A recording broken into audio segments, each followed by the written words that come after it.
Hello out there in internet land. Johnny's really happy because McLaren won the Constructors. Yeah. Welcome to the F1 chat. This is episode 24 of the 2027... fuck. Wow. How long was I asleep last night?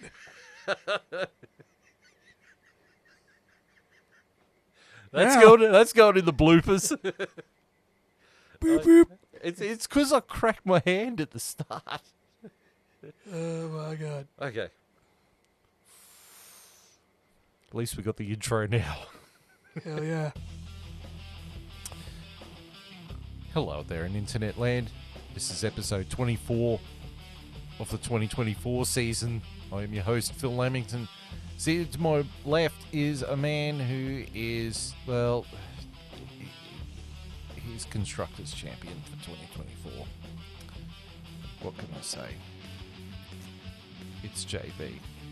How are you, JB? Oh, I'm fantabulous, buddy. How's it feel to have the silver medal? Hey, it's alright. You know what? It's not Red Bull and it's not Mercedes. It's the old guard. The old guard is back. We just need Williams up there. You know, we said a couple of years ago when we started this podcast how great it would be to see McLaren and Ferrari fighting again. Well, lo and behold, it happened.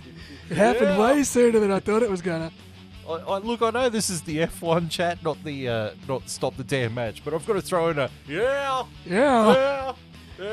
Shoes of a champion. Shoes of a champion. See this polo shirt? Shoes of a champion. Yeah. If only Brody was here for this. We'll have to get him back for the postseason show. Oh, yes. Oh, yeah. He can't even phone that in. He's got to be here. You got to be here. Take the day off work. Be here. Yeah. Right, so... There's a cough into the microphone. God, where did that come from? Too much excitement. Too much champagne. Too much... Yeah! So... You watched the Abu Dhabi F1. I just watched the highlights. Yeah, you didn't miss much, mate. You saw the best bits, and there really wasn't many after the first 10 laps.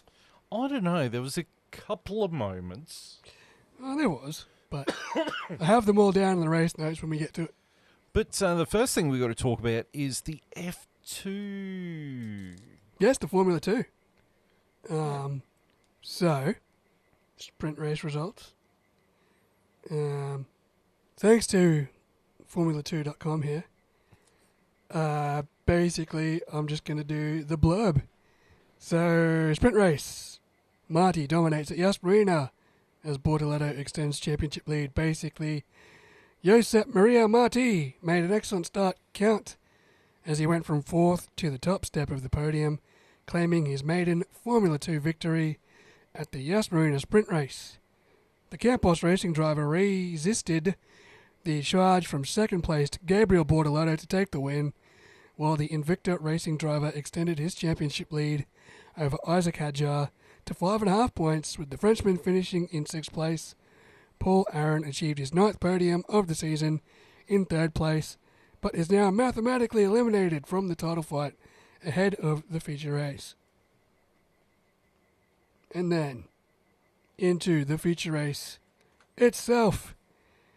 Gabriel Bortoletto made it back-to-back championship victories in rookie seasons, winning the 2024 Formula 2 Drivers' Championship in the title decider at Yas Marina, helping Invicta Racing claim their first team's title also. Joshua Dirksen was the winner of the race, adding a second victory in his rookie season with AIX Racing, while Richard Vishaw made the alternative strategy work to complete the podium in 3rd for MP Motorsport. There you go. That was your F2 report. And Gabriel Bortoletto is the F2 champion. Yes, Gabriel Bortoletto, McLaren Academy driver, Formula 2 world champion, just in time for him to jump ship. Well, they let him go. To be fair, that kid now has the world at his feet as to where he goes from here. He signed with Sauber, didn't he? I believe so. Hold on. Gabriel Bortoletto. Bet you he did. He is. I bet you he did. Yeah, he probably did. You're probably right. Sauber-bound Gabriel Bortoleto wins Formula 2 Championship. Yes, he's off to Sauber. Yeah. So, give him a couple of years and he'll be driving an Audi. Sweet. Yeah, plenty of talent in that kid. Big Yeah. balls Bortoleto. Yep. Formula 2 world champion. Well done. Shoes of a champion. Jacket of a champion. Yeah. Yeah. Yeah, he got the gold jacket. He did. The gold jacket. Nah, good on him. That's Good a on happy. him. I mean, we've raved about him all year. Some of his drives, especially in the wet. That was a Happy Gilmore reference, by the way. That's okay. It went over my head. Happy Gilmore 2 is out next year. Oh my God, that's happening. Yeah. Good. Adam Sandler, the guy who played Shooter McGavin, and AEW star MJF is in it. Really? Yep. Okay. So, obviously no Carl Weathers, though. Nah, that's sad. Right, so that's F2. That could fuck right off. That can go. Gabriel Bortoleto, congratulations from the McLaren Academy. Right, and that's cool. F1. F1. Another championship was on the line. 2024. Etihad Airways Abu Dhabi Grand Prix from Yas Marina Circuit, Yas Island in Abu Dhabi. Lap 1, Lando Norris starts on pole position alongside McLaren teammate Oscar Piastri. Lando Norris gets the whole shot. Max Verstappen tries an audacious move under Oscar Piastri into turn 1, and the two make contact, spinning to the back of the field. Further on in the opening lap, Sergio Perez spins as well after Valtteri Bottas hits him, both Red Bull drivers having a horror opening. Lap 2, Sergio Perez's Red Bull is pulled off to the side of the track as the virtual safety car is deployed. Lap 4, Franco Colapinto picks up a puncher after Oscar Piastri touches him, hits the rear of the Williams as he tries to pass him. Lap 5, Oscar Piastri pits for hard tyres after flat spotting his original set. Yeah. Max Verstappen on lap 6 is handed a 10-second time penalty for causing the collision with Oscar Piastri. Valtteri Bottas is handed a 10-second time penalty for hitting Perez. Oscar Piastri on lap 9 is handed a 10-second time penalty for causing the collision with Franco Colapinto. Meanwhile, on lap 9, Max Verstappen passes Kevin Magnussen for 9th. Lap 10, Charles Leclerc passes Fernando Alonso for 6th after starting 19th. Lap 14, Nico Hulkenberg pits for hard tyres. Lap 21, Charles Leclerc pits for hard tyres. Lap 26, Liam Lawson is sent out with a loose tyre. He pits again to rectify it. Carlos Sainz pits for hard tyres. Lap 27, Lando Norris pits for hard tyres and gets out ahead of Carlos Sainz to maintain the lead of the race. And thank you for the F1 TV director for not showing that battle, instead showing the slow pit stop of whoever the hell it was you were showing at the time. I don't know how the hell you didn't zoom out to see who actually maintained the lead of the race there. You're too busy focusing on a pit stop. Who was in the pit stop? Probably Lewis Hamilton. Yep. Yeah, probably Lewis, honestly. Or Jorge Russell. Yeah, one of them. Took a drop. Lap 28, Franco Colapinto retires from the race. Lap 30, Max Verstappen pits, serving his 10-second time penalty. Lap 31, Valtteri Bottas hits Kevin Magnussen, puncturing his tyre and losing his front wheel. Valtteri Bottas retires from the race with broken suspension. Lap 33, Oscar Piastri pits, serving his 10-second time penalty. Lap 46, Oscar Piastri has a hairy moment into the hotel complex but gets away with it. Lap 49, Oscar Piastri passes Yuki Tsunoda for 11th. Lap 54, Oscar Piastri passes Alex Albon for 10th. And lap 58, Lando Norris wins the Abu Dhabi Grand Prix to seal the Constructors' Championship, McLaren's first since 1998. Carlos Sainz finishes second in the Ferrari, and Charles Leclerc finishes a magnificent third. Kevin Magnussen gets an irrelevant fastest lap. Charles Leclerc gets driver of the day. Lewis Hamilton in his last race for Mercedes is 4th. 5th place is George Russell in the other Mercedes. 6th place is Max Verstappen, the world champion at Red Bull. Seventh place was Pierre Gasly in the Alpine. Eighth was Nico Hulkenberg at the Haas in his last drive for the Haas. Ninth was Fernando Alonso in the Aston Martin. And 10th was Oscar Piastri in the McLaren. So let's talk about Lando Norris, the winner of the race. Under all sorts of pressure once Oscar was taken out on lap 1. It was him against the world from then. Had the option to pit late to cover off Charles Leclerc specifically, and then try and re-overtake Carlos Sainz. Didn't. Held off Carlos. Won the race. Won the Constructors' Championship for McLaren. Yeah, he drove a solid race all race. Brilliant. Led from start to finish. Got out ahead of Carlos in the pit stop and didn't put a foot wrong, man. When he's on, he's on. Yeah. Like, when he wants to dominate a race, he can dominate a race, and he's showing it. Did it in Zandvoort, did it in Miami, did it in Singapore, and did it here in Abu Dhabi. So, when he wants to, when he switches it on and everything's sweet, he can go. Yeah, he's done really well this season. Like, he's had his ups and downs, but he's driven a fairly good season. He has, second in the championship. Yeah. Helped the team to win the Constructors, first since 1998. Yeah. Massive win for them, so we're going to get the number 1 pit box next year. Yep. Which will be fantastic. So we're going to move on to the key drivers. There's a few. My first key driver was Carlos Sainz. Yep. Drove an absolutely solid race. Drove well, tried to take it to Lando, couldn't quite take it to Lando, but did everything he needed to do. And it was his last race at Ferrari Yep. for now. Ooh. What does that mean? We'll get to it later, obviously. Well, it's not really a news item, so I'll explain myself now. Apparently the door is open. Once Lewis Hamilton leaves, the door is open for Carlos to come back. Right. And Lewis won't be a long-term thing. No. I reckon, what's his deal? What's Lewis's deal? 3 years? 2. Yeah, I reckon that will be it. Yep. Yeah. So interesting. So the door is open for Carlos. So I think that's a great deal. Yep, that's good. He's been a great team servant. Yeah. The next key driver for me, Charles Leclerc. What a drive. How can you go past Charles Leclerc? What a drive. 19th to 3rd. Yeah. Absolutely ballsed it. Yeah. That was brilliant. That was absolutely brilliant drive. And it wasn't like he was 19th because of he spun or anything like that. He was 19th because he had to take on a battery pack. Yeah. And just blitz the field. Yeah, absolutely minced him. It was incredible drive.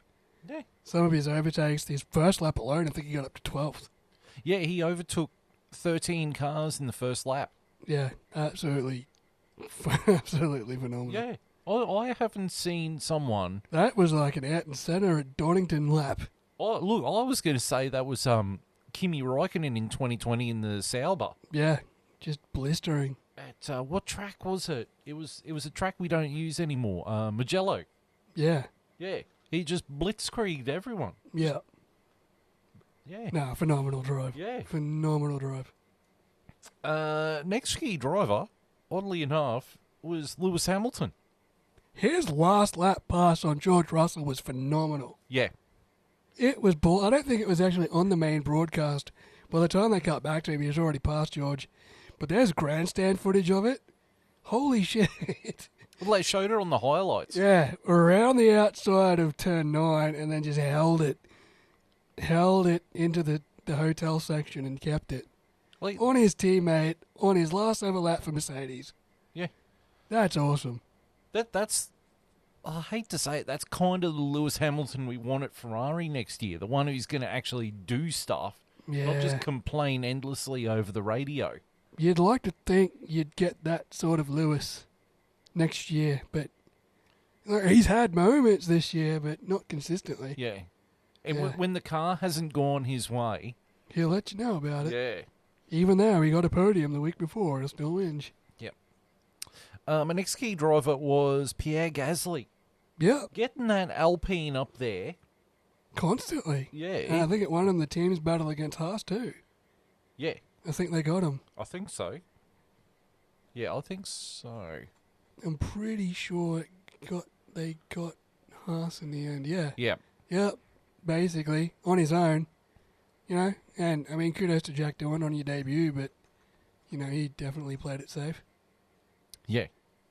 Well, I mean, Jack Doohan's just trying to learn the car, and obviously. No, there was no pressure on him. No. Yeah. But no, Pierre Gasly did well to get it up there. Yep. Same with Nico Hulkenberg.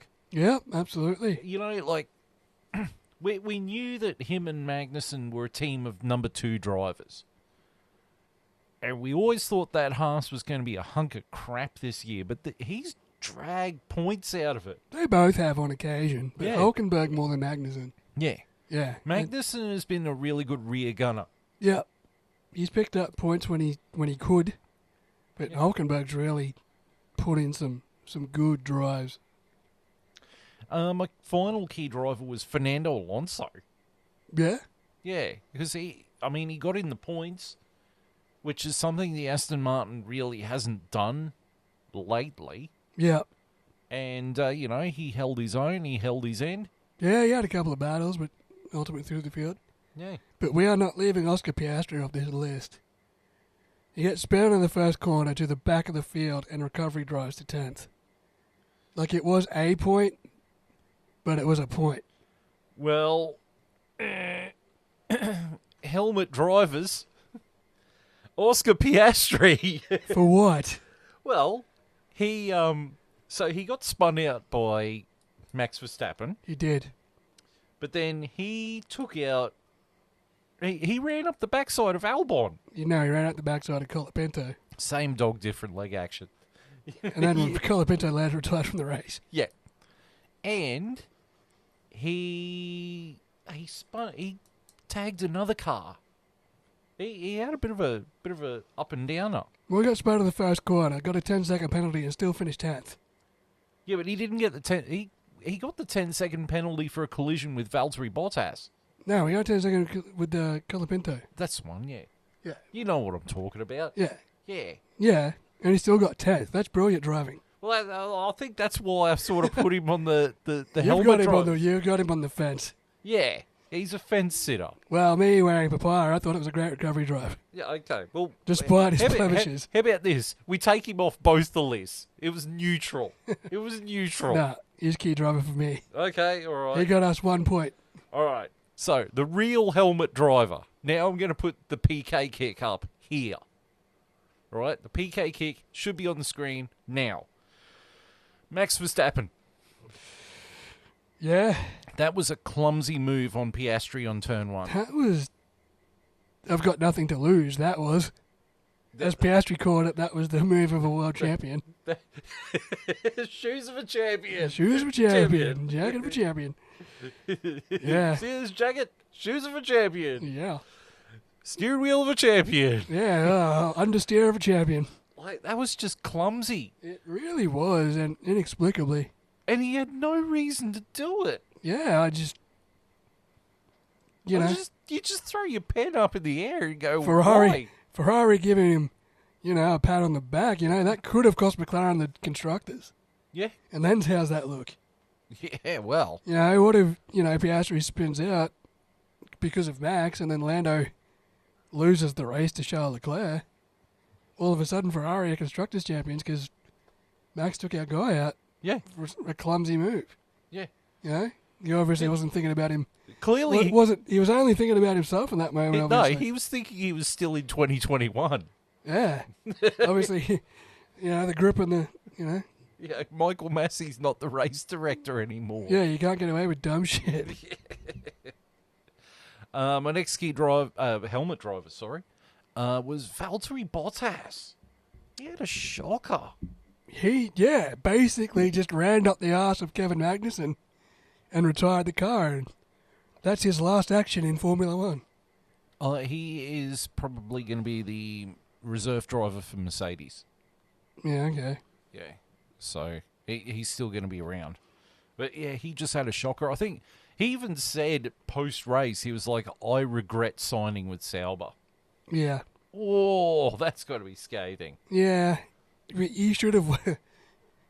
If he was going to hang it out until they became Audi and then had a works team at his disposal. That makes sense, but it's just been a crash course. He had the chance to go back to Williams and didn't. Yeah, that was the big feel like mistake. He should have gone back to Williams. Yeah, that was the big mistake. Yeah, I bet he regrets that now. Well, obviously he does because he's publicly said it. A final helmet driver, Sergio Perez. Oddly enough, I think Valtteri Bottas was the one that took Perez out. Yes. So that's hard to. Bottas hit Perez. It's not like Perez did anything special. I think he started 10th. Yeah, Yeah, I mean, if he's going to lose his contract, he's going to lose his contract. It's pretty damning. We'll get to that later. Yeah. But, he got tagged by Valtteri and then drove around the lap for a little bit more and then went, nah, fuck it. And Yeah, just I think the parked his car. suspension was broken. And just parked it, and that was the end of it. But for me, honestly, Max Verstappen gets it for me. It was just a clumsy move that didn't need to be done. And it could have cost them McLaren the championship. Yeah, The constructors, which was, just dumb, just clumsy. So we both go on Max? Yeah, I'll give it to Max. I mean, Valtteri... It's either that or the V-carb pit crew. Yeah, for not putting the wheel on, probably. Yeah. Yeah. No, look, I'll give it to Max. I think, Valtteri was driving like crap anyway, and Sergio got punted from behind. That wasn't really his fault. Probably could have given it to Valtteri, seeing as he took out Sergio and K-Mag in his last race, and then, parked the car. Everyone on the internet was like, because Max Verstappen's partner, Kelly Piquet, Piquet's daughter... Yeah, Piquet Kick's daughter. She's pregnant. Oh, nice. And the internet joke was they were going to announce the gender with either Max crashing into an Alpine if it's a girl or a Williams if it was a boy. I crash into a McLaren, so what's that? It's been cooked in the oven for too long. Yeah, now it's orange. It's Asian. Oh, shit. Choose of a champion. Right, so that's the helmet drivers. We still have one helmet driver thingo for the year. Oh, very good. Yes. I wonder who that may be. Oh, there's a couple of contenders. Yes.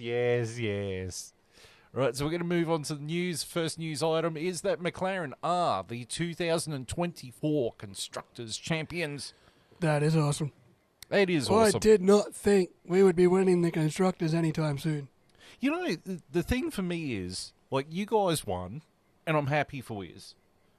But, like, we could have won it too at Ferrari. Yeah. And either way, I think we're both happy because it's just not Red Bull and Mercedes. It's not Red Bull or it's not a Mercedes. And my prediction from the start of the year was right. Max Verstappen won the driver's title, but Red Bull did not win the Constructors.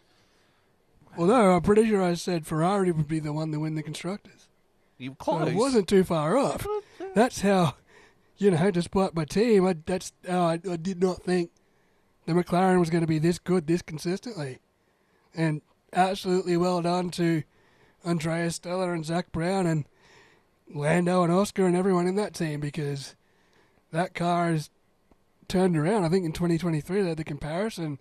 I think after 4 races last year, we had 0 points. Well, I mean, look at the last sort of 10 years. 2015, you guys had that awful Honda power unit. The dark days of the Honda unit. And, Fernando Alonso saying GP2 engine and everything. Yep. Then you went to Renault engines and brought the papaya back. Yeah, started seeing a little bit of improvement. Then you went back to Mercedes power units. That was, for me, that was the turning point for this team. Yeah, that was the beginning of, coming back. And although the 2022 car and the 2022 car was average. Yeah. The 2023 car started getting good. It started bad, and then it got better. Then you remember Lando led the race at Silverstone for like 5 laps or so, and then started getting podiums. Because you remember at the start of 2023, you guys were nowhere. Yeah, I don't think we had any points after No. the first 4 races. Yeah, and it was a dog box. Yeah. And then James Key left, Yep. and you got some upgrades on the car, and the car magically came alive. Yeah, started actually driving all right And then this year. This year was the same. I don't think we were there or thereabouts. Yeah. For the first part of the year, and then it just completely kicked in. yeah, One Zandvoort, one Singapore, one Abu Dhabi. What else did we win? Miami. Did we win Austria? Where else did we win? no, George Russell won Austria. Where did Oscar win? Baku. Yeah, Baku. So, bunch of wins.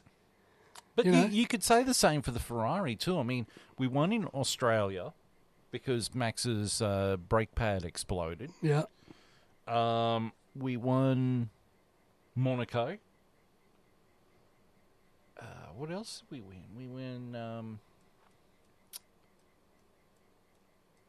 Did we win Vegas? No, Max. No, George won Vegas.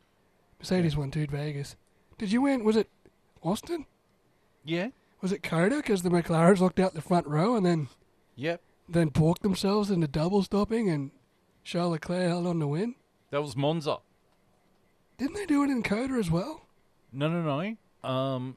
Max Verstappen decided to push Lando Norris off the track. Oh, yeah. But That we race. won Coda, we won Monza. Yeah. So we had a similar trajectory as you guys. Yeah, absolutely. Whereas the Red Bulls started up here and went... brrr. Yeah, the Red Bulls did a McLaren of like 2021 when And, we started getting really good and then just slid off the face of the earth. and like the Mercedes picked up a couple of wins here or there, but they were kind of, in MotoGP terms, they were the Suzuki.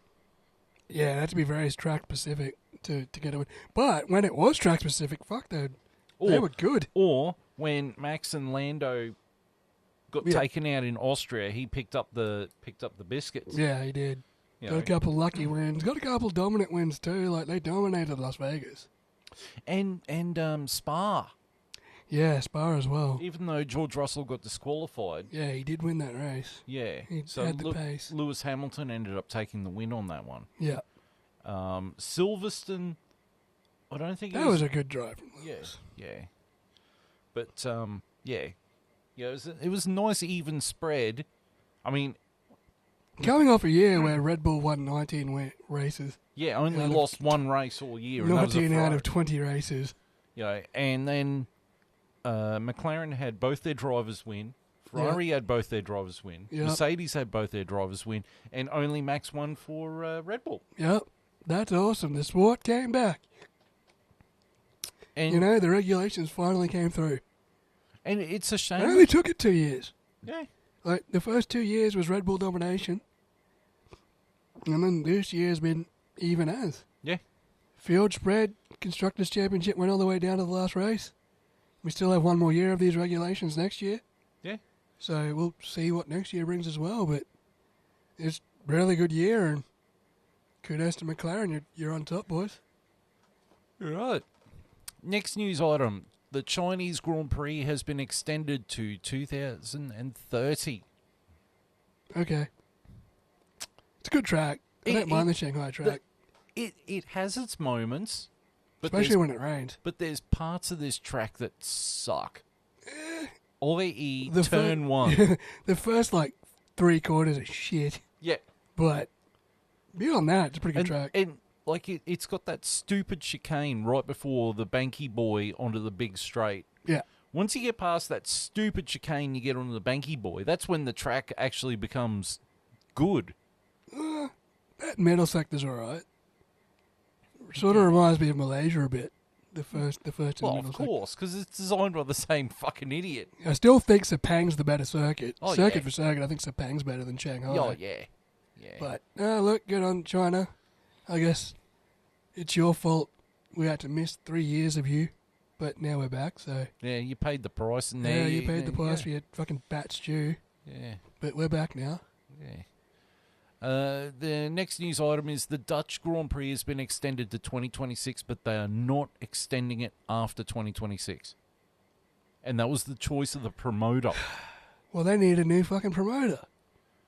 How come China can extend to 2030, Monaco can extend to 2030, but an awesome track like Zandvoort only goes to 26, and Spa's only extended for, what, a couple more years as well?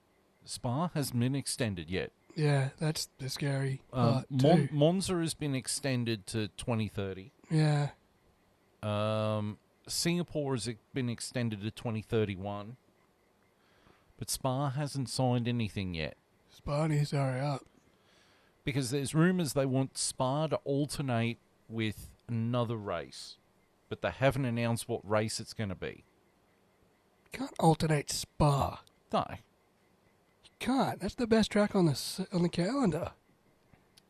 You know, like, how about we get to this on the season finale? Yeah, we can discuss this later. Yeah, we've got plenty of time with that one. We can rant and rave. But, I think the Dutch promoters are like, the Verstappen bubble will burst in the next 2 years and ticket sales will plummet. See what the crowd does. Yeah. Yeah, well, that Red Bull without Newey, I mean, we'll see. Clearly the promoters watch F1. Yeah, well, they're like, we'll see what happens when the Verstappen bubble bursts. Yeah. Well, I mean, he got his ass handed to him this year by Lando on home soil. Yeah. So we'll see how it goes. Maybe the promoters are on something. We'll see.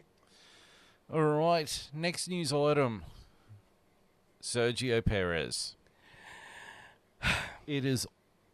He actually said post-race that he is having conversations with Red Bull because it looks like they are going to terminate his contract. Yeah, but if they don't owe him a lot of money if they do. If they don't pay up, he's going to be in that seat next year.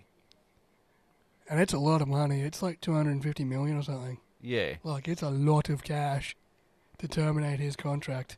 And the rumor is that if his contract gets terminated with Red Bull and they pay him out this big amount, he's going to walk straight into the offices of Cadillac F1 and sign up for 2026.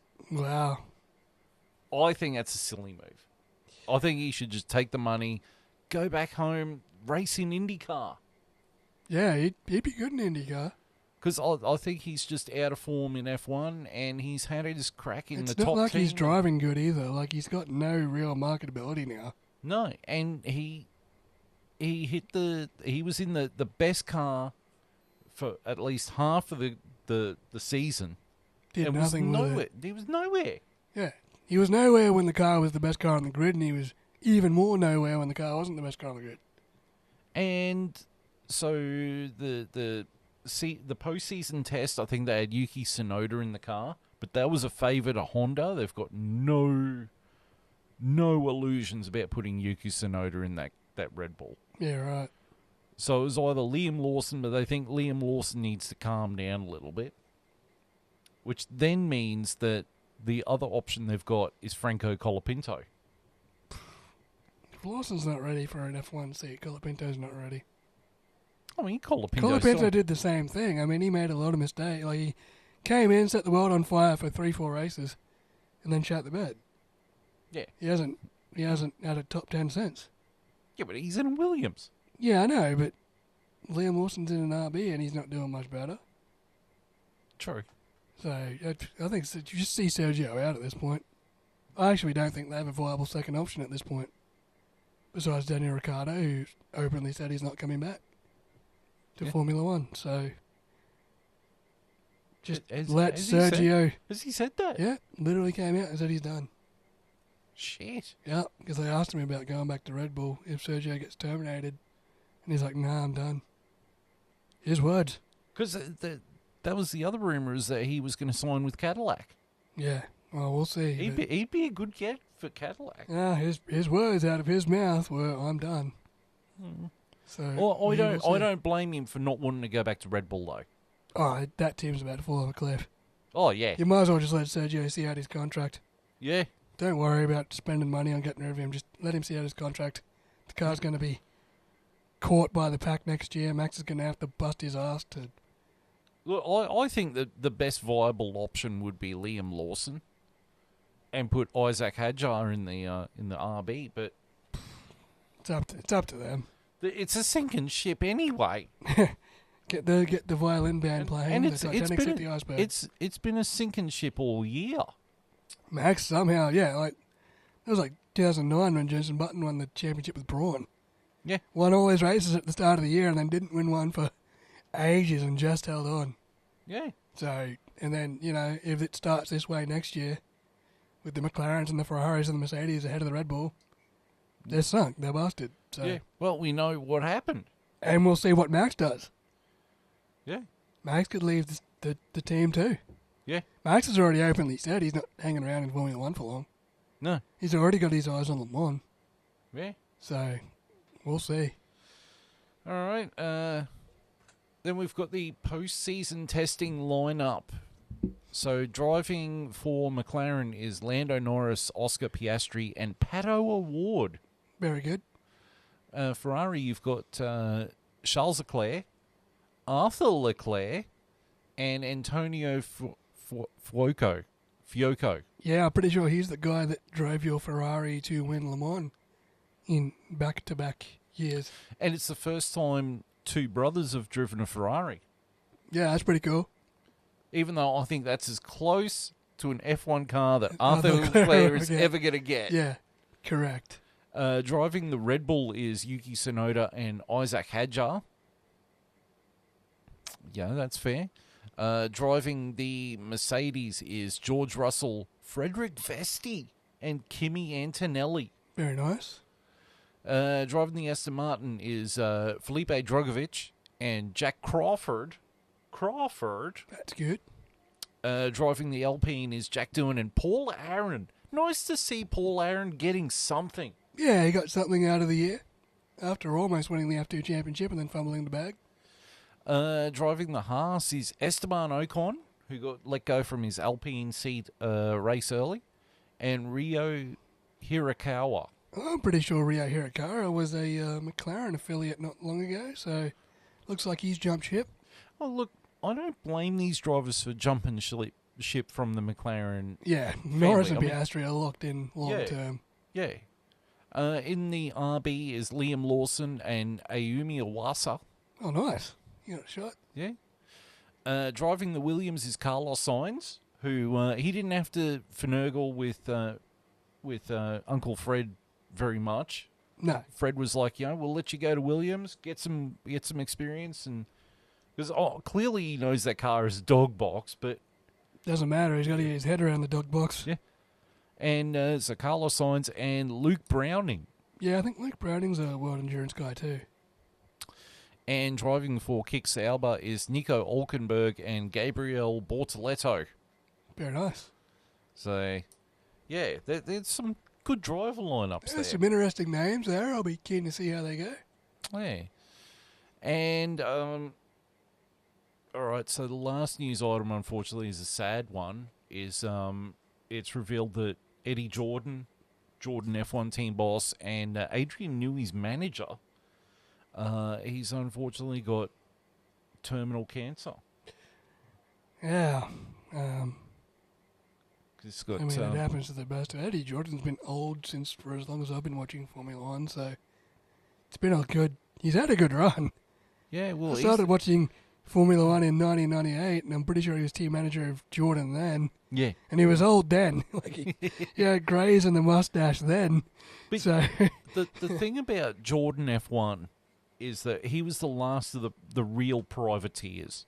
He was the last of the real garagistas. Yeah. It was him and, Stewart, wasn't it? Because besides, Peter Sauber and Frank Williams. Yeah. Yeah. Because the team went on until, I think, 2001. Yeah. And they became Spiker, then Midlands, then Force India, then Racing Point, then Aston Martin. Yeah. But the other thing about Eddie Jordan is, in his team, he would take on like kids that were came from underprivileged areas, or like delinquent kids, and would give them jobs so that they had something to work towards. Yeah. Which that's an admirable quality, to be able to take kids off the street and go, I'll give you a job. Absolutely. Absolutely. Giving everyone, give them a second chance. And, Yeah. it's those underprivileged kids that already know the value of hard work. Yeah. As opposed to the spoiled rich kids that don't. Lance Stroll. Yeah, exactly who I was thinking. That's exactly who I pictured in my head when I said Who's that. driving for that team Who's now? now driving for Eddie Jordan, the reincarnate. But team. so I think if I get my notes out correctly on this one, because I read this last night, I was a little bit heartbroken over it, to be honest. Oh yeah, it's another legend of the sport that we're losing. Haven't lost yet. He's a fighter, but losing. Well, it kind of hit a little bit close to me, so I'll just find it.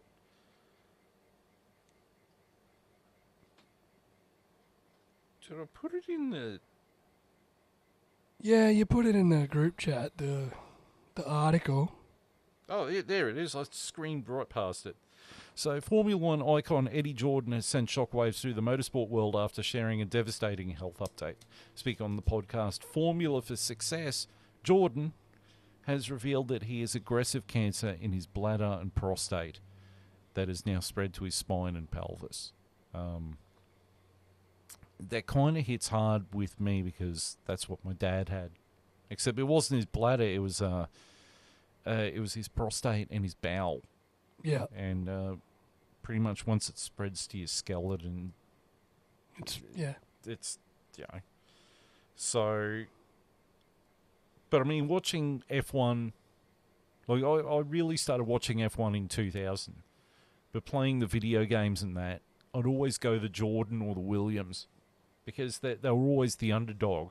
Yeah. And particularly Jordan. And then you go back and watch like Spa 98 with the $20 million worth of damage or whatever it was. Yeah, $80 million. Massive crash. And it was Damon Hill and Ralph Schumacher in the Jordans that came first and second. Yeah. I Unreal. think it was Damon Hill's last win in F1.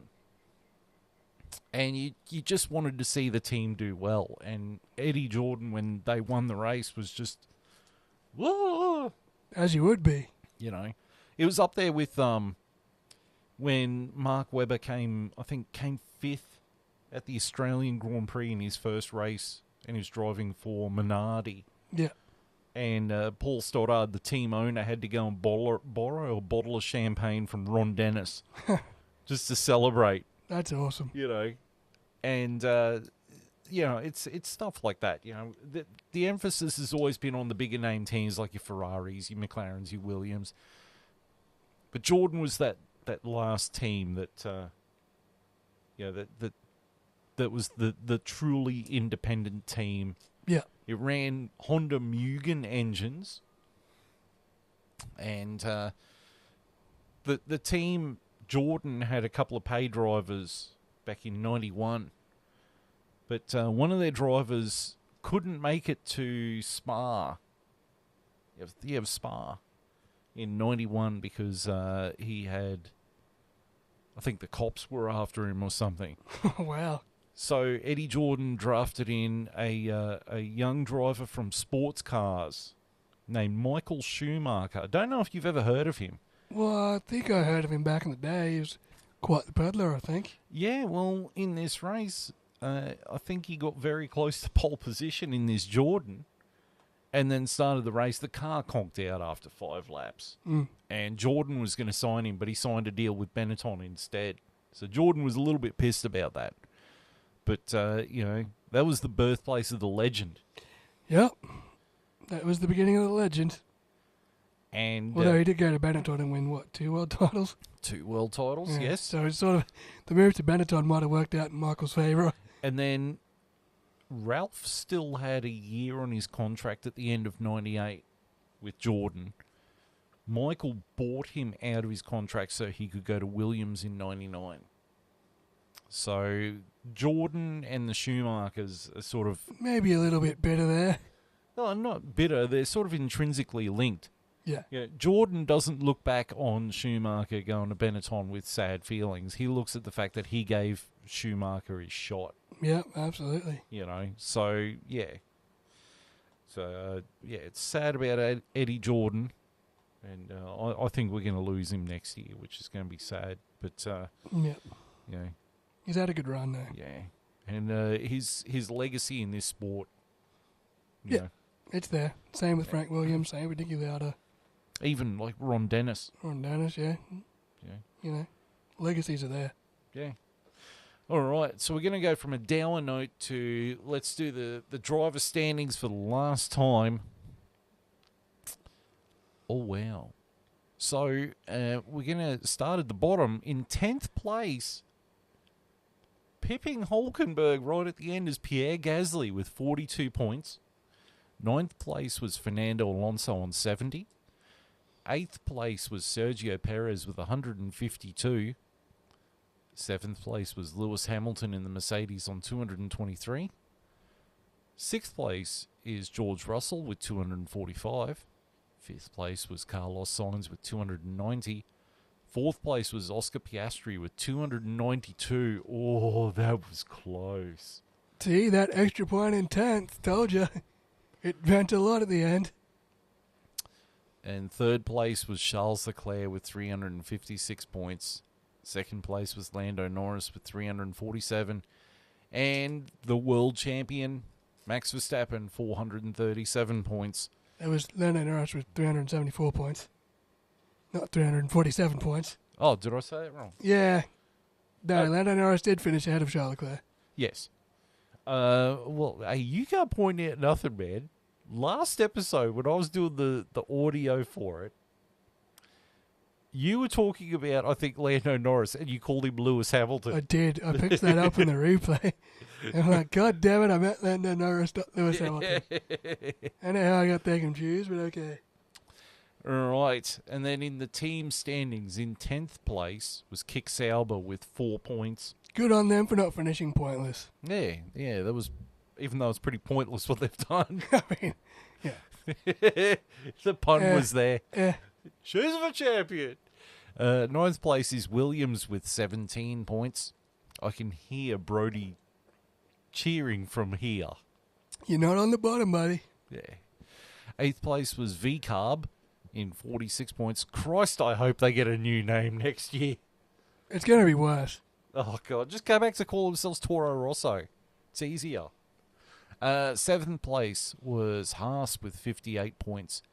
6th place was Alpine with 65 points. 5th place was Aston Martin with 94 points. 4th place was Mercedes with 468 points. 3rd place was Red Bull Racing with 589 points. Ding dong, the witch is dead. 2nd place is Ferrari with 652. And 1st place, it's McLaren, baby. 666, the number of the beast. Points. World Constructors Champions. What I'm going to have to do now is I'm going to have to edit in the opening of The Number of the Beast by Iron Maiden. 666, the number of the champs. McLaren Racing. We're back. We're back. And if we hit the ground running next year, as Lando Norris said, next year's going to be mine too. Yeah, but there's only one problem with that, is that Ferrari's going to be back too. Yeah, Lewis Hamilton spearheading that campaign. No. He's the rear gunner. It's Charles Leclerc. We will see. All the way. All day, baby. All day. Shoes for champion. Yeah. Right. So that's all that. And then we get to the social medias. So we are on YouTube on the F1 Chat, care of the Vindicator 18 channel. We're also on a dedicated channel, the F1 Chat 1. Don't forget the 1. We are also on Facebook, the F1 Chat, We've had a couple of people actually like some of our posts, but I seem to think that possibly they're scammers, so... They might possibly be spam bots, although that one lady was commenting for a bit. She seemed genuine. Hey. We'll see. Anyway, if you want to interact with us and not be a spam bot, that'd be cool. Yeah. We're there. We are on X. Yep. As the F1 Chat 1. Again, don't forget the 1. We are on Rumble as the F1 Chat. We are on the Spotify as the F1 Chat. Right. So... The checkered flag has fallen on this season. So now we've only got... The post-season review show. Our season finale episode where we get to rip into all of our favourites that we've spent all year ripping into. We get to rip into them in a big ball. A big ball lot. Hope a certain hairy-eyebrows Canadian brat is ready. Oh, a certain smooth-brained, inbred, spastic fun. Fun it will be. But, we're also going to talk about the failed experiment known as Logan Sargent. Yep. Mohammed Ben Sualal, the guy who's in charge of the FIA. That guy will probably get a mention as well with some of the baffling things he's done this year. Mm-hmm. Thank fuck he doesn't listen to us, because then he could play about the fucking swearing every fucking 2 seconds. Yeah, he'd ban us and make us do things. Yeah, fuck him. Community service, fuck you. Yeah, fine us money, mate. We don't care. We don't got any. Yeah. We don't get any from YouTube. Fuck you. Pay us money so we can be fined money. Obviously, we're going to talk about some other stuff. The downfall of Sergio Perez, the resurgence of Ferrari and McLaren.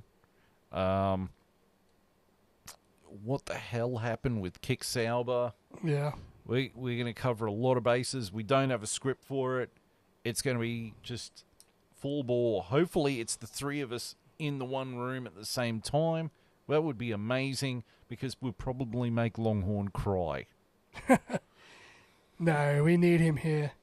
Yeah. It has to be all three of us. We'll do it. We'll tee it. We will will it. We will tee it up. Yes. All right. So that is the last race of the season. Thank you for tuning in. And Johnny here is going to go have some form of alcoholic beverage to celebrate his victory. Oh, yes, I already have, but there might be room for one more. Have a drink on me, James. That's right, I might have two. The irony of that. The irony of that.